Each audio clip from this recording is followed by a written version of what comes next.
Boa tarde, engenheiros, engenheiras. Epa! Em poder já receber alguns feedbacks positivos de que o conteúdo foi bom, que o conteúdo ajudou, isso é muito gratificante. Hoje, como conversamos, então, como divulgamos, será a live com o engenheiro Pedro da Consult com Engenharia. As lives de quinta-feira, para quem não sabe, são as lives com pessoas empreendedoras na engenharia civil que hoje são casos reais de sucesso. E então, Pedro, sendo um caso real de sucesso de empreendedorismo na engenharia civil, foi convidado para participar da live hoje e trazer informação boa para vocês, trazer motivação, falar um pouco do controle tecnológico de concreto, né? Como funciona e tudo mais. Só lembrando, hoje é o terceiro dia da semana do projeto executivo. Na terça nós falamos sobre projeto executivo arquitetônico. Ontem nós falamos sobre projeto legal e regularização de imóveis. E hoje a gente vai falar sobre orçamento, cronograma e memorial descritivo. Tudo voltado para quem quer sair do zero e começar a empreender na engenharia civil, com a área de projetos e orçamentos. Eu vou chamar o Pedro aqui. Não esqueçam então de acompanhar a aula de hoje e ao final da aula a gente lança a primeira turma de projetos executivos arquitetônicos, saindo do zero até os 4 dígitos de faturamento. São 120 aulas que vão te ensinar a sair do total zero, desde instalação de software, de desenvolvimento no software Revit, até tratamento com o cliente, como elaborar uma proposta comercial, como fazer todo esse processo de desenvolvimento de projeto, ir para a prefeitura e ainda elaborar um orçamento, um cronograma para o seu cliente. Então é muita informação boa. Vamos lá chamar o Pedro, entrar ao vivo com. Vamos aguardar ele chegar. Olá, Oi, Pedro, boa tarde. boa tarde, você está aqui. Tudo bem? Tudo bem, e você? Graças a Deus, estamos aqui na correria do dia a Primeiramente, dia. então, primeiramente, obrigada por você ter aceitado participar aqui. É um prazer muito grande poder receber alguém que é um caso real de sucesso no empreendedorismo da engenharia civil. A gente sabe a correria que é dessa fase de empreender, de dar conta de tudo. Então, obrigada por ter dedicado o seu tempo um pouquinho aqui no nosso canal. Imagina, eu que agradeço pela oportunidade. Se a gente puder colaborar, a gente está aqui para ajudar. Legal, muito bom. Como eu estava falando para o pessoal aí no início, você é um caso real de sucesso. Você começou a empreender do zero, né, engenharia civil, na área de controle tecnológico de concreto. Você consegue contar um pouco para a gente quem é você, a sua formação, o que você faz, né? Você pode. Legal, vamos lá. Então, né, como a Marília disse, meu nome é Pedro, sou engenheiro civil formado pela Facens, né, assim como a Marília, estudamos juntos lá na Facens. Na minha graduação, eu tive a oportunidade de trabalhar exatamente nessa área, né? Trabalhei no laboratório da faculdade e, decorrente desse tempo que eu fiquei lá, eu gostei, me interessei muito pela área e logo após ter saído lá do laboratório, eu ingressei em algumas áreas que foram me moldando para que eu conseguisse realmente chegar naquilo que eu gostaria de fazer, que é trabalhar com controle tecnológico, né? Logo após a minha formação, eu decidi então montar a minha empresa, né? No início eu também foquei mais na área de consultoria no setor Fábio, né? Fabril, nas áreas de pré-moldado e pré-fabricado de concreto, devido também ao tempo que, durante a minha graduação, eu também trabalhei com isso, né? Fui estagiário em algumas fábricas, né? Nesse mesmo setor de controle de qualidade. e foi um dos motivos para qual eu também me interessei por não só trabalhar com controle de qualidade em obra, né, prestar esse serviço em obra, mas também prestar esse tipo de serviço nas fábricas de pré-fabricado e pré-moldagem de concreto. Assim, conhecendo um pouco da dificuldade que se tem dentro das fábricas e também pela falta de profissional na área, né? Então, esse processo durante a graduação me levou a chegar até isso, né? E em 2018 eu decidi então iniciar a minha empresa, primeiramente iniciando dentro das fábricas, prestando um trabalho de consultoria e até mesmo contratos, né, que permitiam a gente estar lá dentro da fábrica, fazendo toda a parte de controle dos materiais, dos insumos, dos agregados, até mesmo em decisões sobre máquinas e equipamentos de produção, né? Essa foi a primeira experiência como empresa, né? E então a minha carreira de empresa deu início a isso devido ao que eu trabalhei durante a minha graduação, né? Eu conto isso para todo mundo, que acho muito importante o tempo que a gente está na faculdade como uma tomada de decisão para aquilo que a gente vai fazer quando a gente termina a faculdade e decide trabalhar por conta, abrir uma empresa, enfim. Eu acho que foi essa a minha tomada de decisão em cima daquilo que eu fiz da minha graduação. Legal. É difícil quem pensa em empreender na área de controle tecnológico. Até não sei se quem está assistindo a gente entende muito bem o que é trabalhar com controle tecnológico de concreto. É o concreto só de tipo concreto que vem da betoneira da usina? É o concreto da betoneira da obra?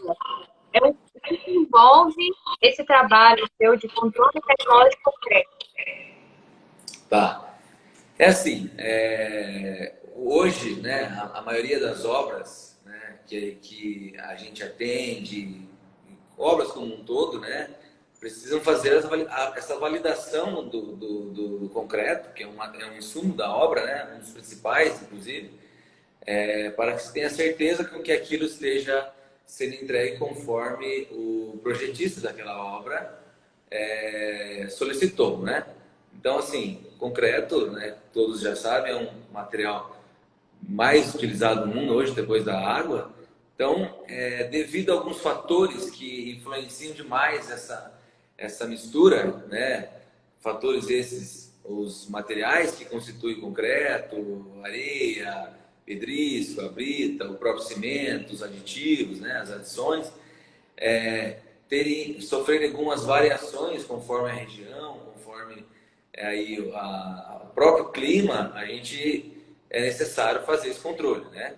Para validar, porque afinal o concreto vai fazer parte da estrutura que sustenta a edificação. Então, hoje o material que mais se ensaia dentro da obra é o concreto, né? E seja ele feito em obra, seja ele feito, né, por uma empresa terceirizada, no caso das usinas de concreto. Então, essa demanda existe tanto para usina de concreto, tanto para aquele concreto que a obra decida moldar em loco e que é necessário da mesma forma fazer todo o seu controle, né? No caso das usinas de concreto, a coleta desse material é feita na obra e feito em ensaio, né?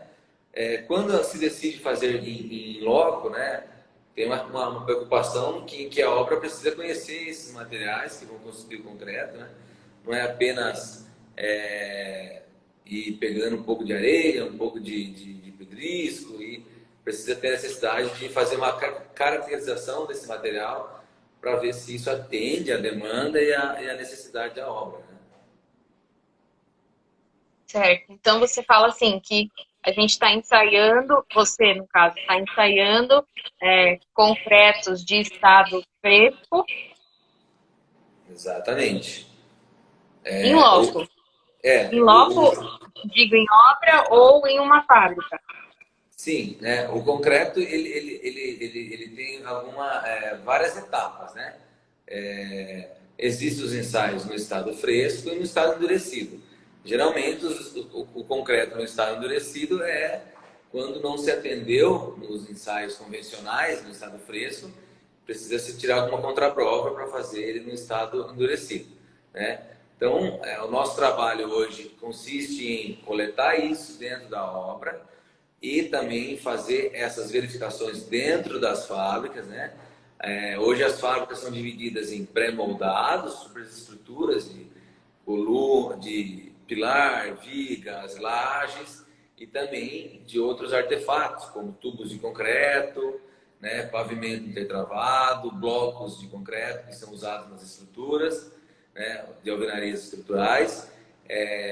Então, são diversos caminhos hoje que a gente tem dentro da nossa empresa, nossos clientes, que a gente atende essas demandas, né? Dentro das fábricas, em alguns modelos com o próprio laboratório inserido lá dentro da fábrica, né? Ou em outros modelos que são retirados dentro da fábrica e ensaiados no nosso próprio laboratório, e as obras com o pessoal inserido dentro da obra, realizando essa coleta, né? De acordo com a demanda e necessidade que a obra exige da empresa, né? Que somos nós, e de acordo com a necessidade que o próprio projetista solicitou para que seja ensaiado, né? Certo. Então, assim, voltando um pouco para a nossa realidade que está aqui dentro do canal, que é quem está começando a empreender.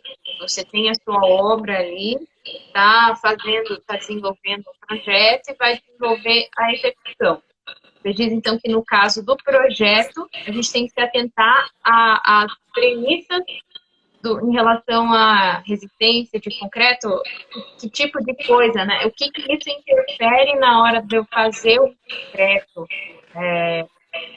E para pequenas obras, como é que se controla isso?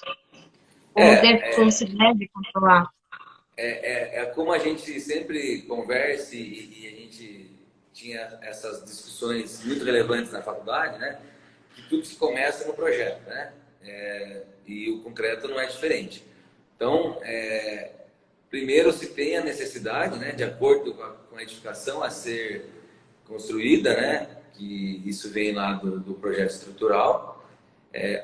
Só um parênteses, o que hoje a gente consegue nos dá um norte, nos dá uma questão bem legal, fora, dentre várias normas, né, que a gente pode auxiliar, é a norma de desempenho que nos fornece todo esse material que a gente precisa desempenhar dentro de uma obra. Mas vamos lá.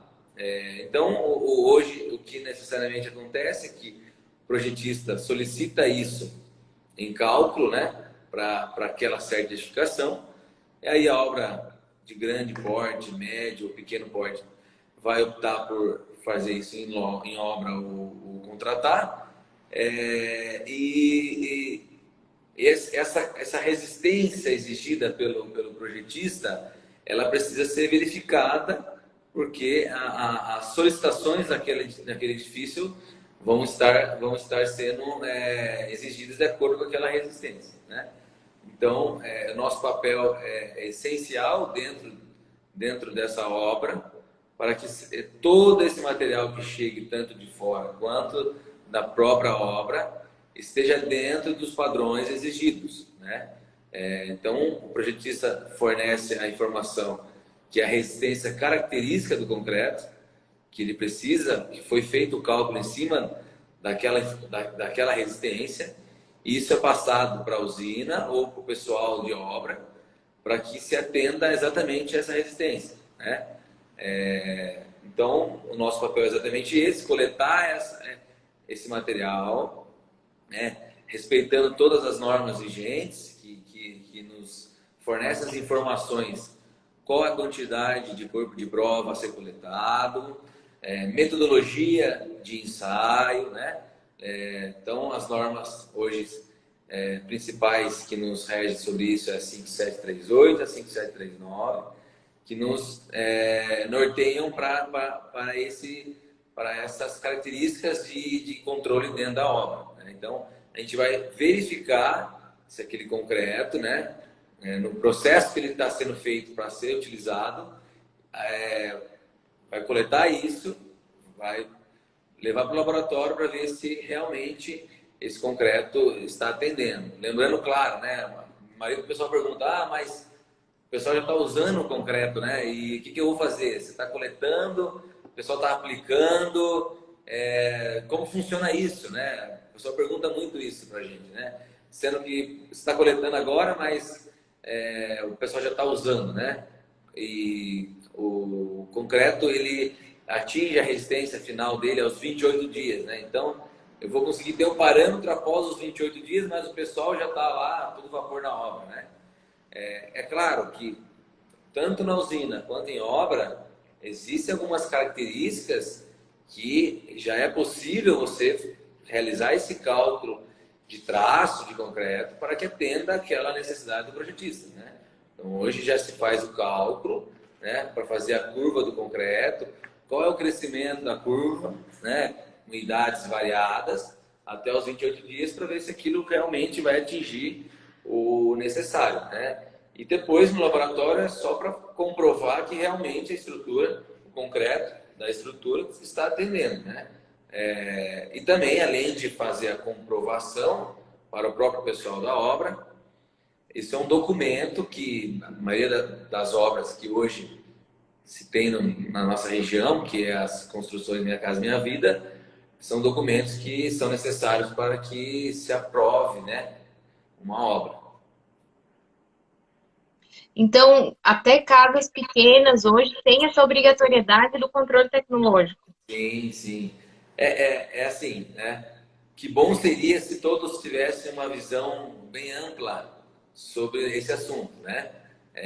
Hoje, as grandes construtoras, né? Não sei se devido apenas às certificações que exigem com que elas tenham esses ensaios, esses controles, mas também a necessidade de que se comprove que aquilo que você está comprando ou que você está fazendo dentro da obra está de acordo, porque a responsabilidade sobre aquela estrutura é totalmente deles, né?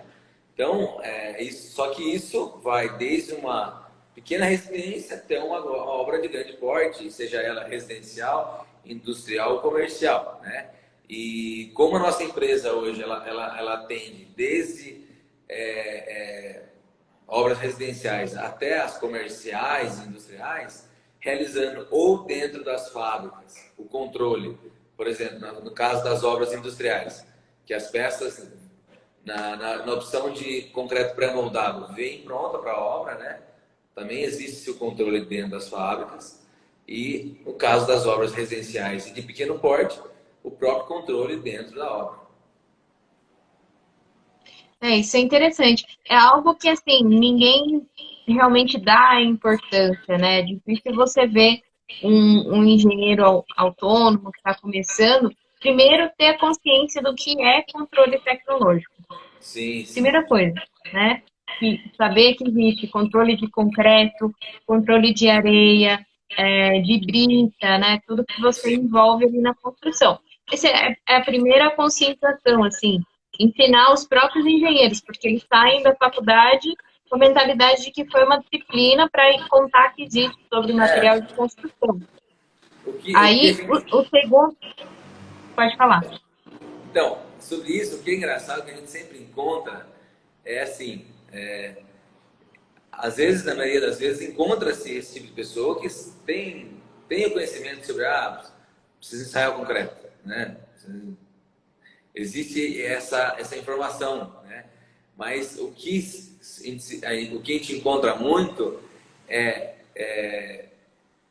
qual o volume, qual demanda, para que tanto eu preciso, será que é necessário validar toda a obra, todo o concreto?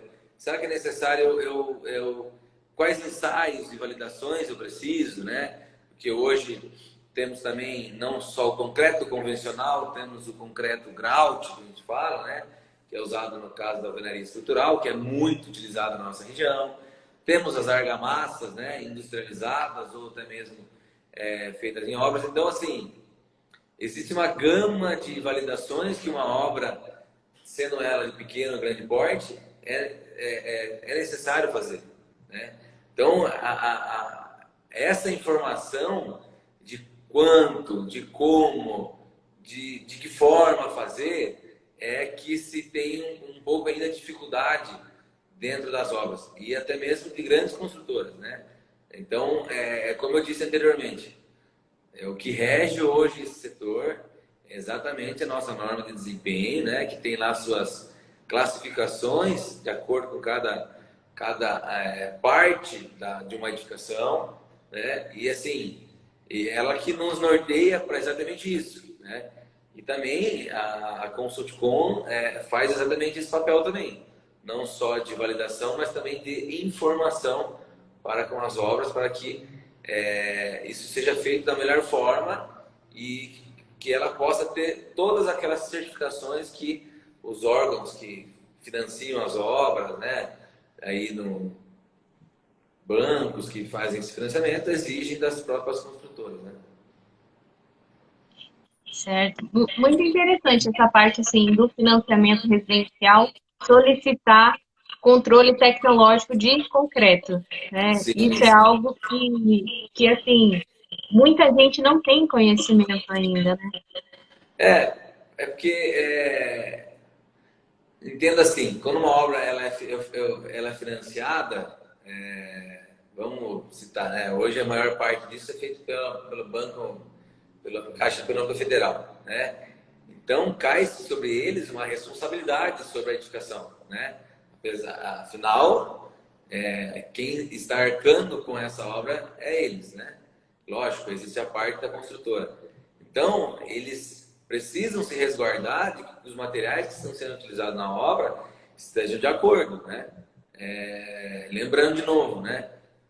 De acordo com o modelo de edificação, a gente tem várias metodologias construtivas, né?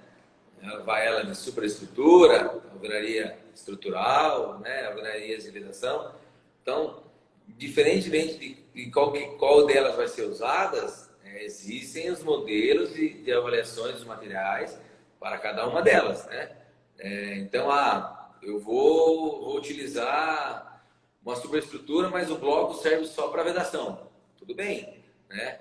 O bloco de vedação também está na norma, também precisa ser ensaiado, né? Não é porque ele não está suportando a estrutura que ele não precisa ser ensaiado, né? Eu preciso garantir a qualidade daquele bloco, não só estruturalmente falando, preciso garantir que ele não tenha um alto índice de absorção de água, né? Então, assim, a questão não é só a estrutura, também existe um dos principais fatores que a gente sempre fala é a durabilidade dos materiais naquela edificação, né? Por isso que existem os ensaios, não só destrutivos, né? Para ver a resistência, o suporte de carga daquele material, mas dentre outros ensaios que nos fornecem as informações para que veja se aquele material realmente atende na questão estrutural, na questão de vedação de ambiente, se ele atende a questão sonora, questão até mesmo de questão de chamas, né? No caso de um Térmica, incêndio, acústica. térmica, acústica. Então, assim, são diversos ensaios para a verificação. Não só apenas... O pessoal tem a tendência apenas de garantir a estrutura, né? Questão de, eu preciso de uma resistência característica X do concreto, daquele bloco, daquele pilar, daquela viga, mas se falando mais um pouco referente a bloco, por exemplo, o pessoal esquece que existem vários ensaios para que realmente eu consiga garantir a qualidade daquele bloco, né? No caso, por exemplo, de uma alvenaria estrutural, é um conjunto de ensaios para fazer a validação da alvenaria estrutural, né? É bem mais profundo do que a gente imagina, né? Então, Muito mais. bem mais, bem mais. Não é só o concreto como a maioria de nós imagina, que é fazer o controle lá da betoneira que chega, né? Da usina e tudo mais. É muito mais além. O Sim. que você diz? Uma pergunta assim também voltada para quem está com pequenas obras. Assim, pequenas obras privadas, né, particulares. Não existe uma norma em si, alguma legislação que vai cobrar o ensaio de resistência de concreto ou ensaio de outros materiais, certo? Sim. Então, as pequenas obras, aquelas construtoras que, vamos dizer assim, que constrói, a gente fala no sistema privado, né? Então, o cliente contrata diretamente um engenheiro que tem uma equipe, uma construtora. Eu sempre costumo dizer o seguinte, não é porque, igual um exemplo que eu sempre dou, né? Eu não preciso, entre aspas, ter a certificação ISO para seguir os passos da ISO, né? Eu não preciso ter o programa 5S para seguir os passos do programa 5S, né? Então, assim, por que que existe a ISO? Por que que existem os programas de qualidade? Por que que existem algumas certificações? Porque alguém já estudou, alguém lá atrás viu que isso é necessário, viu que são coisas essenciais para uma edificação. Beleza? Então agora, eu como engenheiro, né? Por exemplo, alguém que é construtor, está aí começando, realizando a construção de casas, né? Seja ela pequena ou grande porte, eu preciso seguir os mesmos passos, né? Lógico, tudo isso precisa contemplar dentro de um cronograma financeiro para que isso seja controlado. Mas, assim, eu costumo sempre fazer uma conta quando alguém me chama para fazer um orçamento de controle de qualidade, qual é a representatividade do nosso trabalho dentro de um valor da obra, né? É muito baixo. Assim, é assustador, inclusive, né? Então, o pessoal assusta, mas fala assim, poxa, mas eu estou construindo uma casa aqui, 200 metros quadrados. Fala, tudo bem, a responsabilidade sobre essa casa é toda sua, né?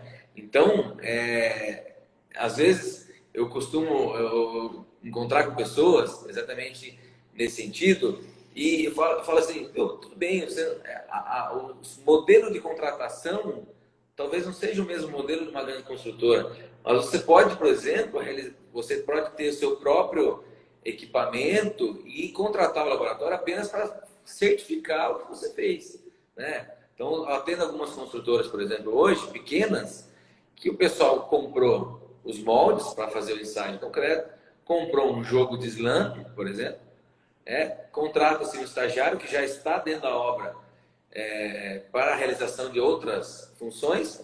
Eles mesmos, fui lá com o pessoal, demos um treinamento para eles, eles mesmos depois nos encaminham esse material e a gente faz a validação do concreto, do bloco, da argamassa, o que for que está sendo usado na obra. Então, assim, o que o pessoal precisa entender, às vezes, que tem-se a visão de que, puxa, mas quem contrata um controle de qualidade é uma grande obra, né, de não sei quantos milhões de reais. Tranquilo, né? Mas existem modelos de contratos, modelos de propostas que também atendem às pequenas demandas, né, vamos dizer assim. Então, hoje a gente tem vários modelos de contrato, né? A gente atende no modelo que eu acabei de citar, que o pessoal traz os materiais para a gente fazer a validação, porque entende-se que é necessário, porque a responsabilidade é toda dele, né? E você está contratando, no caso concreto, que você precisa certificar que ele vai atender aquilo que você projetou. Então, a gente precisa, às vezes, quebrar esse mito, né? De que controle de qualidade é caro. Não é caro, né? Vamos colocar isso dentro de um cronograma, vamos colocar isso num fluxo aí que vai ter dentro da obra, né? Porque é o que eu falei, se a obra começa no projeto, quando você finaliza todos os projetos, todas as etapas, você tem todos os quantitativos daquela obra, né? Então você sabe o volume de concreto, você sabe o volume de bloco, você sabe o volume de todos os materiais que precisam de ensaio. Então, se isso você conseguir quantificar, já junto na sua planilha de custo, junto lá no seu cronograma, é possível visualizar que isso não fica caro, né? Então, Em relação a outras coisas, o custo é muito pequeno, né? É muito pequeno. Mas vamos falar assim, bem o que acontece na realidade. A gente tem pequenas construções, e aí, por exemplo, num sobrado, geralmente, quando vai concretar as vigas de transição e a laje, a pessoa contrata um caminhão betoneira, porque o volume de concreto é muito superior àquilo que ele faria com a betoneira comum, né, convencional dentro da obra, e assim, a agilidade que traz, né, o custo acaba compensando ali. E aí, o que que acontece nesse momento? Falta a conscientização, como o Pedro está falando, de nós, profissionais, de que quem garante para você que o concreto usinado que está vindo está obedecendo o FPK que diz lá no projeto estrutural? Quem garante para você que o SLAMP está dentro do especificado no projeto estrutural? Ninguém garante para você ainda que a relação água-cimento desse concreto está ok. O que acontece muito? Na hora de você fazer o bombeamento desse concreto para a laje, aquele concreto lá não está bombeando direito, né? Às vezes, não, o cara fala lá que está jogando, está muito duro, pelo amor de Deus, joga um pouco de água aí. Exatamente. Jogou água, a relação água-cimento já cai. E aí o que acontece? A resistência daquele concreto ali não vai atingir o que está pedido, especificado no projeto. E lá na frente pode dar alguma patologia, né? Aí a pessoa, ao invés de contratar um serviço de controle tecnológico de concreto, como o Pedro está comentando aí, que não tem um custo alto em relação ao custo total da obra, isso traz garantia não só para você, responsável técnico, traz para o cliente a longo prazo, traz um valor agregado ao serviço que você está prestando como engenheiro da obra, é algo que falta a sua conscientização. Exatamente. Assim, a gente precisa entender que dentro de uma obra as variáveis são enormes para que aquele concreto que você comprou esteja dentro do padrão, né? Exatamente o que você citou.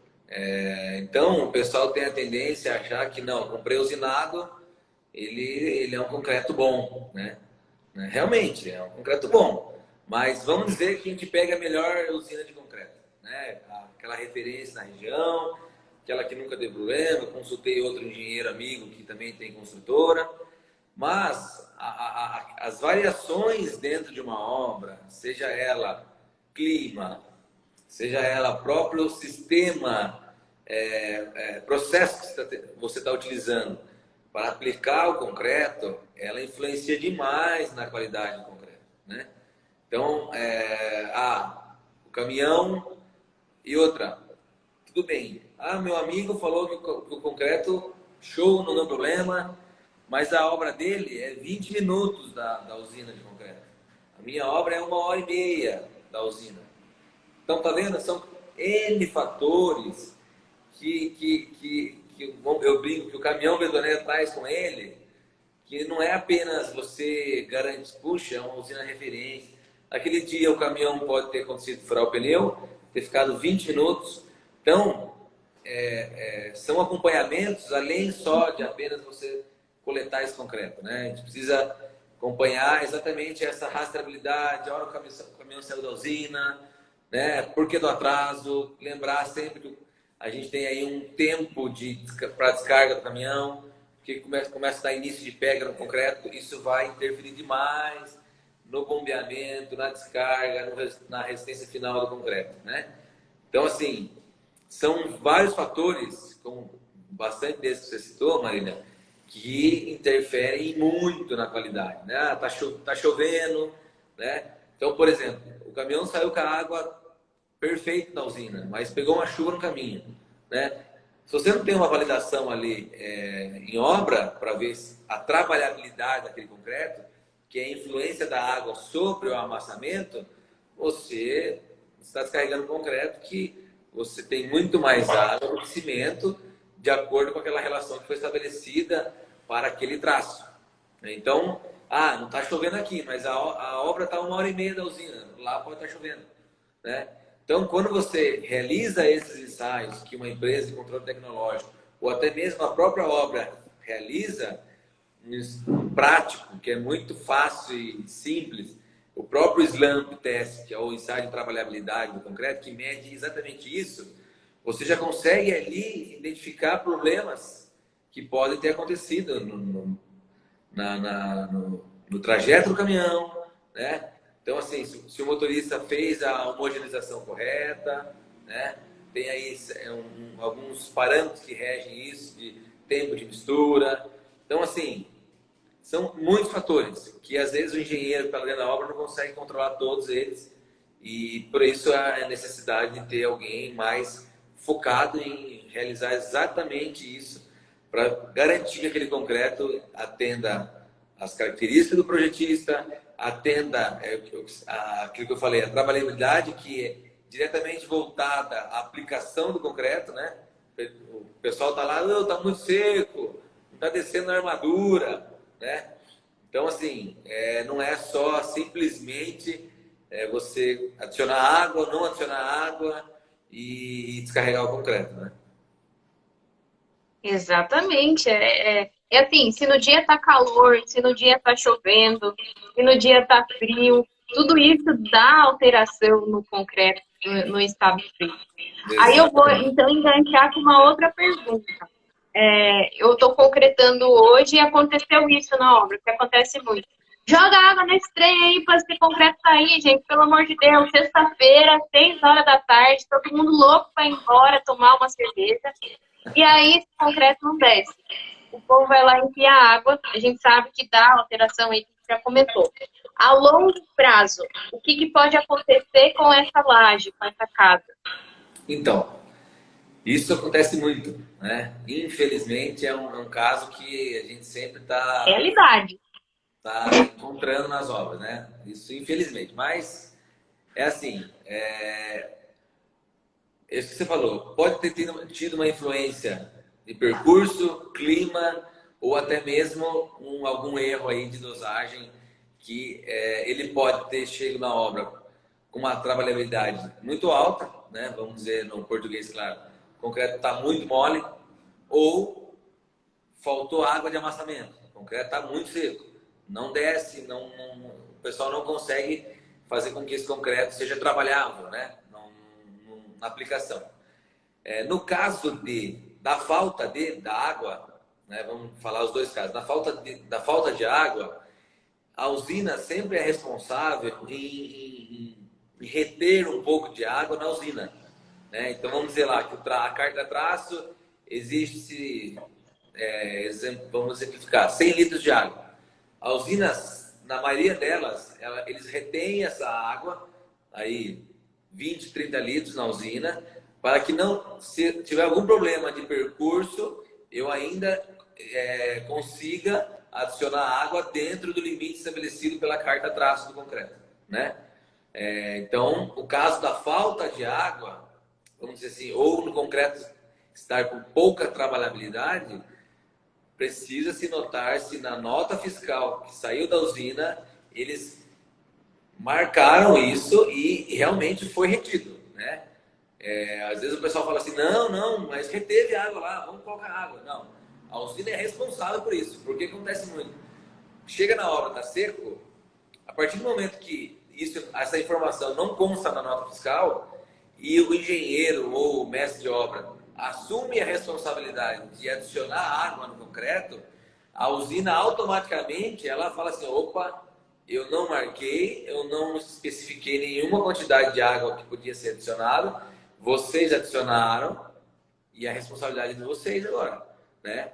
Então, assim, toda a coleta de concreto, ela é feita sempre antes, se o caminhão for ser necessário fazer a dosagem, colocar uma água, por exemplo, seja ela autorizada pela obra ou até mesmo pela usina, né, em marcação e nota, a coleta do material que a gente ensaia é sempre após essa adição, porque eu preciso ensaiar a realidade, né? Eu não posso coletar aquilo ali antes e depois o que está sendo descarregado é exatamente outra coisa, né? Com mais água, que a relação água-cimento foi totalmente alterada.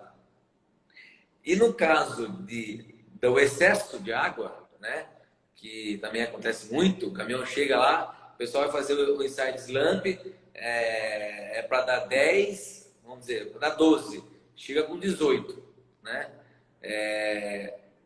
As obras que possuem uma responsabilidade real sobre esse tipo de concreto, no mesmo momento ele é descartado, né? A usina assume a responsabilidade desse concreto ter vindo com mais água, né? Às vezes pode ter sido ocorrido um erro na dosagem, né? Seja ela agregado, seja ela próprio cimento, erro lá de processo da usina, ou como a gente falou, de clima. Então, assim, primeiramente, a gente sempre recomenda que o caminhão chegue até a obra e faça a homogeneização, né? No mínimo aí, se o caminhão tiver 8 metros cúbicos, 8 minutos que o caminhão faça a homogeneização. Aí, 1 minuto por metro cúbico? 1 minuto por metro cúbico. Aí a gente vai realizar o ensaio do slam para ver se está de acordo com o que foi pedido, né? Se esse, mesmo depois da homogeneização, o caminhão ainda apresentar uma trabalhabilidade muito alta, que não é o acordado com a obra, o pedido, né? Esse caminhão, ele precisa voltar até a usina e esse concreto foi perdido, né? Porque na maioria dos casos a usina fala, não, mas está respeitando, mas não está respeitando. Se ele está acima da trabalhabilidade, algum fator externo ou até mesmo dentro da própria usina, aconteceu alguma coisa que esse concreto foi alterado na sua matriz, não vai atender mais aquela necessidade da obra. Então, passou da trabalhabilidade, está com mais água, a obra responsável precisa descartar esse caminhão, né? Do mesmo jeito que se ele vier com o slambe baixo e a usina não especificar que foi retido água na usina e ainda eu posso acrescentar, se essa informação não consta em nota fiscal, esse caminhão também será necessário ser devolvido para a usina, da mesma forma.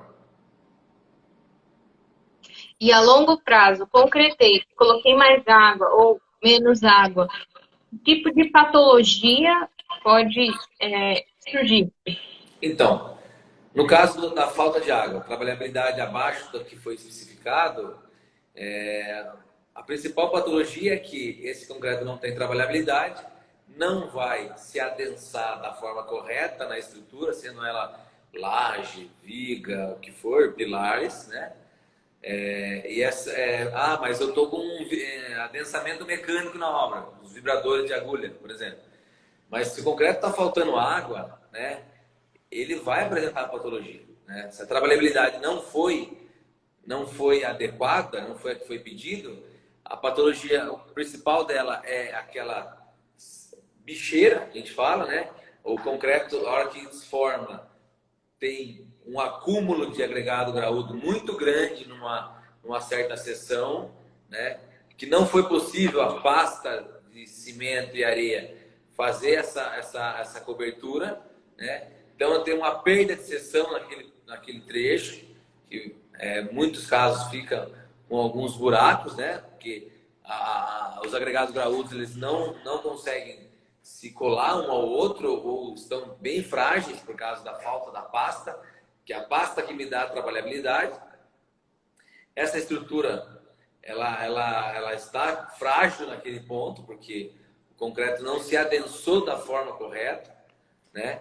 Da mesma forma, se essa água que faltou, porque assim, às vezes a gente molda esse concreto, o corpo de prova também apresenta as patologias, né?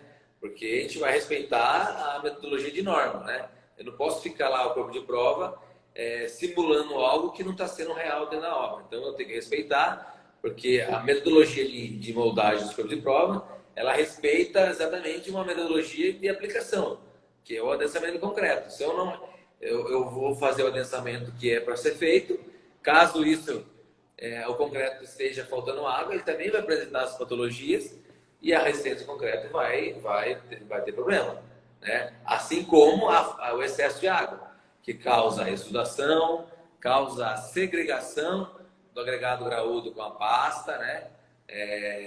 Aquela água começa a sair superficialmente do concreto, você consegue visualizar isso, né? Ela separa-se da pasta e do concreto como um todo. O corpo de prova, às vezes, por ser uma seção pequena, ele não apresente visualmente que fique ruim, mas no momento do ensaio a resistência ela vai ser alterada, porque não se respeitou a relação entre a água e o cimento, que nos concretos convencionais, que é o que a gente está conversando sobre estruturas, precisam ser respeitados de acordo com aquilo que foi projetado, né? Só lembrando para quem está assistindo e não sabe, né, ou não lembra, quando a gente fala de concreto em residências, geralmente a gente está falando de um concreto que por dentro tem uma armação. A armação é o aço. E aí a gente tem o concreto, que é formado de cimento, brita, areia, e mais algumas coisas que podem ir nessa mistura. O concreto armado, que é o concreto junto com o aço, ele só trabalha bem, de acordo com o que é especificado no processo estrutural, se um estiver dentro do outro, né? Você tem que ter a sua armadura, tem que ter um recobrimento mínimo com o concreto para que a compressão do concreto e a tração do aço trabalhem junto. Isso é o concreto armado. Aí o Pedro está explicando aí exatamente isso. Se você faz algum procedimento durante a concretagem que não obedeça esses requisitos de projeto, colocando mais água ou menos água, o concreto não armado não vai trabalhar como ele deve e vai surgir alguma patologia, né? Fraturas, fincas, e isso aí a pessoa vê lá na frente, entendeu? Aí lá na frente não tem o que fazer, tem que quebrar. Porque assim, às vezes a gente tem um alto índice de armadura dentro da estrutura, né? E é o que eu falei, o responsável por fazer essa cobertura, né, do aço é a pasta. E quando você altera a água, a pasta foi alterada, ela não está coesa, ela não tem a sua coesão mantida. Então, além de ela segregar ou ficar aquelas bicheiras, é porque ainda tem o aço, né, dentro. Além do agregado graúdo, eu tenho o aço que ocupa espaço. Então, o agregado graúdo não vai se adensar de forma correta e ele vai, de alguma forma, ali tentar disputar espaço com aço e isso vai dar problema, né?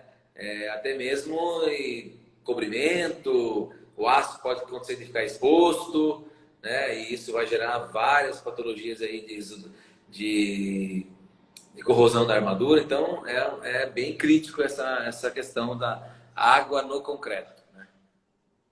E aí, então, lembrando, para evitar esse tipo de situação, né, vale a pena investir. Olha, a concretagem de laje de uma casa é uma vez só. O que custa você contratar esse tipo de serviço ou se conscientizar de como deve ser feito o processo para evitar que lá na frente você, responsável técnico, leve alguma responsabilidade sobre alguma patologia que surgiu na construção. Como o Pedro já lembrou, é algo que falta a conscientização dos engenheiros hoje e ainda falta a questão de você ficar por dentro de quanto custa isso. Custa pouco em relação ao custo da obra e evita uma sequência de problemas. O concreto é extremamente difícil de ser tratado. As variabilidades são muito grandes. Qualquer coisinha interfere na resistência do concreto, no trabalho dele com o aço. Então, assim, extremamente importante mesmo. Sim. Pedro, a gente, 13h, o tempo voa quando a gente está nessas lives. Nossa, eu queria te perguntar, para você deixar assim, a última mensagem o que você deixa aí para o pessoal que está começando a empreender em relação a esse tema de concreto, empreender do zero. Você começou do zero, hoje atende não só no interior de São Paulo, mas atende fora do estado, atende a nível nacional hoje. O que você deixa de mensagem motivacional aí para a galera começar a abrir os olhos para empreendedorismo e controle tecnológico? Então, uma questão que é a seguinte, né? É um papo sempre que a gente tem entre as pessoas que estudaram, né? A gente sempre conversa isso também. A faculdade ela não nos fornece tudo aquilo que a gente precisa para estar aí no mercado de trabalho, né? Então, se tem uma mensagem que eu posso deixar para o pessoal é assim: vá em frente, use daquilo que a faculdade nos forneceu, que é muito importante, mas aquilo que a gente aprendeu lá serve só, um dos motivos é para nos impulsionar, né? Para que o conhecimento mesmo real, da vida real aqui fora da faculdade, da vida de ter uma empresa, seja ela controle tecnológico ou construtora, todas elas englobam a mesma coisa, né? Que é a nossa força de vontade, a vontade de querer aprender sempre mais, né? A gente não sabe tudo, né? Pode ter tantos anos de formado, a gente não sabe tudo. E essa experiência de poder prestar serviço para grandes, pequenas e médias empresas, essa troca de informação é muito legal e isso nos dá um crescimento assim enorme, né? Eu vejo quanto eu cresci nesses 2 anos de empresa, né? Até mesmo com o pessoal que trabalha comigo aqui na empresa, né? A gente sempre está conversando, sempre está buscando novos conhecimentos, novos aprendizados. Então, assim, o conselho que eu tenho vai para cima, né? Não tenha medo de dizer que não. Eu falo assim, você não precisa dizer que você não sabe na frente de alguém, mas você pode dizer, eu posso buscar essa informação, né? Porque a gente realmente não sabe tudo, mas a gente tem hoje diversas formas de ir atrás dessa informação e depois voltar lá e ser, né, humilde o suficiente e falar assim, ó, aquela sua pergunta hoje eu posso resolver, né? Eu posso te ajudar para que isso seja solucionado. Então não ter preguiça, né? A gente brinca, a gente acha que na faculdade a gente vai virar engenheiro, vai tocar a vida aí de forma tranquila, isso não é uma verdade, né?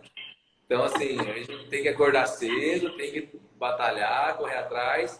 A construção civil sempre está aí na ativa, sempre está impulsionando o Brasil. Então, a gente precisa estar junto nessa caminhada para que não só se tenha volume de trabalho, mas também cada gente possa crescer profissionalmente como engenheiro, como pessoa dentro de um mercado tão amplo que é a construção civil.